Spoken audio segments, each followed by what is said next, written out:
Picture the scene. You've spent hours battling against a boss who's brought you to your limits. Your hands are cramping, your mind is racing, and your controller is breaking under the strain. If it's mind, then literally. But after all the struggle, you finally strike them down with one final blow. Victory, joy, and happiness consume you until, of course, you're consumed by shock and horror because a second health bar has appeared, and the crushing realization hits you. You're gonna have to do a second phase. The following 10 examples in particular are some of the best, or worst, depending on who you ask. I'm Jess from WhatCulture, and here are 10 soul-crushing second phase boss reveals. Number 10. Thymesia. This boss won't get you quaking in your boots upon first sight, especially compared to other enemies in the underrated souls like Thymesia. But you know what does happen if you judge a book by its cover? You get decimated by triple thrusts, insane sword skills, and a two-phased fight. That's what. Third, the King's Dagger is a wickedly fast and hard-hitting foe that will test your mettle. Players who've mastered the parries will struggle less, but those looking to duck and weave will be in for some punishment. That's why it hurts so much when she comes back for seconds. After struggling against this javelin sword wielder for what feels like eons, you'll eventually whittle her health bar down to 0. But that won't stop her, as she immediately regains a health bar with barely a 3-second cutscene. This is something Thymesia players will have experienced before, as previous bosses like Oder and Varg have similar second phase reveals. But given how wickedly challenging Erd is in particular, you'd kinda wish she missed the memo.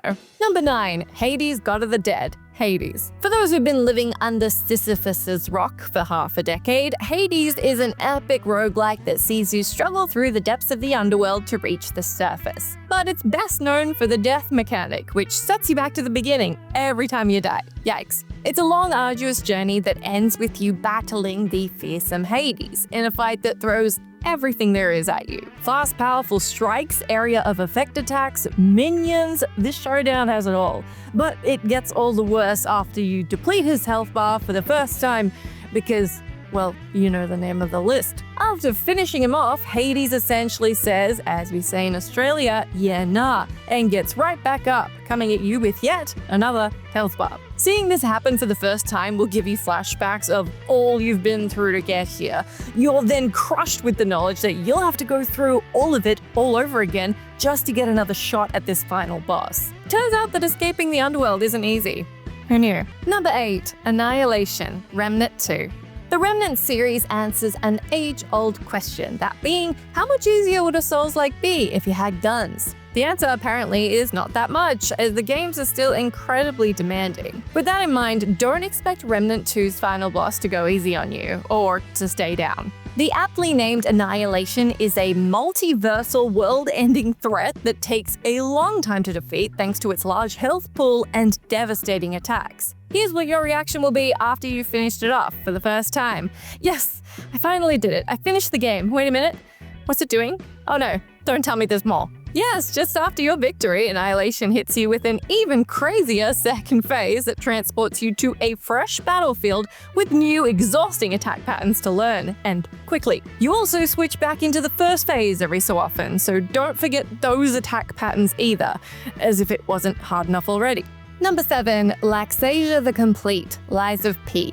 Lies of P is a gnarly title full of great fights and a luscious steampunk aesthetic. Few bosses employ that better than Simon Manus's ferocious bodyguard, Laxasia the Complete. That's why it's no surprise she has such an electrifying second phase. Pun completely intended. This fearsome warrior rocks onto the scene wearing a spiked, hulking suit of armor, and she comes complete with a giant sword and a bunch of electricity-based attacks. But that, of course, is just the beginning, as finishing her tense first phase leads to a cutscene that just spells out further struggle. Laxasia lets you know that things are about to get real by removing her armor and making it very clear that her lumbering outfit was for your benefit rather than hers. Without it, she moves twice as fast, hits just as hard, and fills your screen with so much electricity that your energy bills will skyrocket. Is it soul-wrenching? Yeah. Is it also incredibly cool and badass?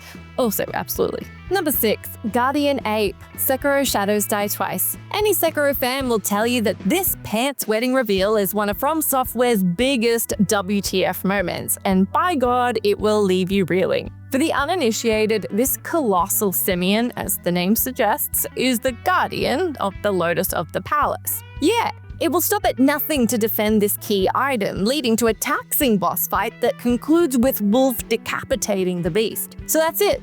Its head is clean off and you see the shinobi execution text, so it must be dead, right?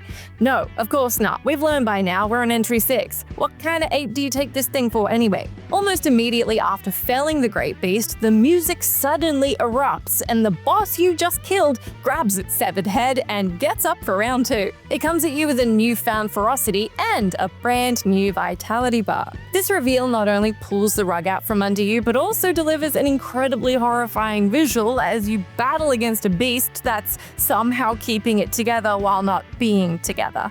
Number 5. Aigong, 9 Souls. 9 Souls is a deliciously challenging Souls-like Metroidvania that blends fast-paced gameplay with jaw-dropping art direction. It also has a boss that's so back-breaking that your veins will be fit to burst with rage. Enter Aigong. This antagonist is a genius scientist obsessed with immortality, but that desire to live forever is something it clearly does not share with you, as she'll kill you again and again. As one of the hardest bosses of 2024, you better hope your reflexes are cat-like if you want to take her on. Sadly, getting through that fight is not a one-and-done deal. Once you finally manage to whittle her health down, she'll fall to her knees and breathe heavily.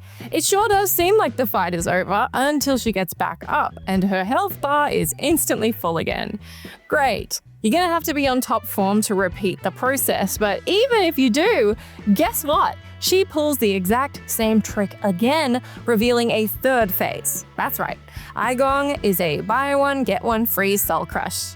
Hooray! Number 4. Vide the Wicked God, Octopath Traveler 2. Unlike the first Octopath Traveler, which set its endgame as an optional post-game dungeon, Octopath Traveler 2 links the narratives of its 8 distinct protagonists with one incredible final boss. It's just a shame that the challenge is so great and that a good handful of players will never be able to see it through. Vide, a dark god of chaos, puts players through the ringer as they struggle against him and his powerful and annoying tentacles. You begin the fight with a party of 4 travelers before finishing it with the other half of your octuplet squad. It's a struggle, but getting through it for the first time feels absolutely amazing. Sadly, that happiness is fleeting because the fight isn't over. After you defeated Vide, he erupts into a new, even more powerful form.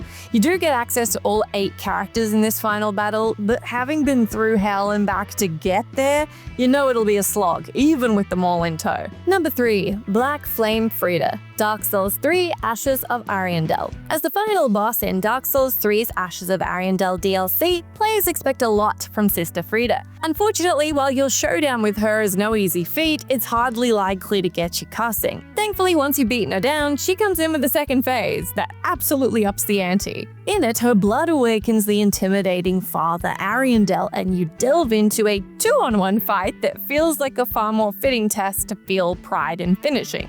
The thing is, even after this phase, the fight's not over, and the next reveal really does hurt. After defeating the dastardly duo, Friede whips out her best sisters are doing it for themselves energy and turns into Black Flame Friede. She then comes at you with a vengeance, hell-bent on whooping your butt. The panic upon this reveal leaves you scrambling as you quickly try to jump back into the action.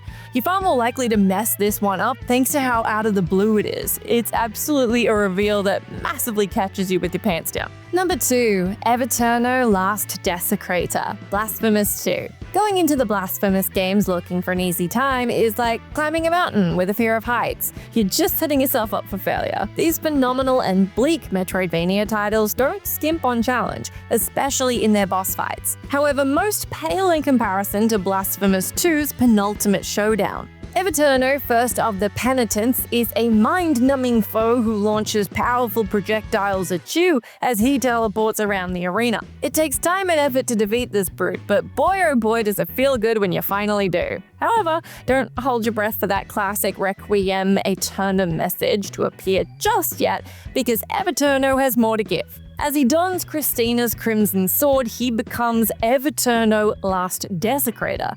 And if you thought he was tough before, you are in for the ride of your life now. He decimates you with powerful combos, projectiles, and anything he can throw at you. Fighting this villain truly feels like paying penance. Number 1. Malenia, Goddess of Rot, Elden Ring. Malenia, Blade of Mikola and Goddess of Rot. Who even knows how many controllers have perished in the name of taking this demigod down? Truly an icon of gamer rage. This infamous boss battle tests the mettle of every Elden Ring player, equalizing all in the taste of bitter defeat. Her intense speed, lifesteal ability, and hard-hitting attacks are brutally punishing, but it's her second phase that truly adds insult to injury. After finally finishing the health bar of this intense boss, you won't see the classic Legend Felled text, but rather a cutscene. At this point, your mind starts racing. Surely there can't be more. Please, Miyazaki, let me live. Then, as your tarnish leaves the boss arena, it begins. Malenia calls to you, telling you to wait. And then her scarlet rot blooms, and she becomes an even more formidable foe. Now, every single one of your defeats tastes even more bitter as you have to contend with both her first and second phases yet again, and again and again, if that's what it comes to. If this reveal doesn't make your heart sink, well, it might be made of stone, or you're just really good at video games.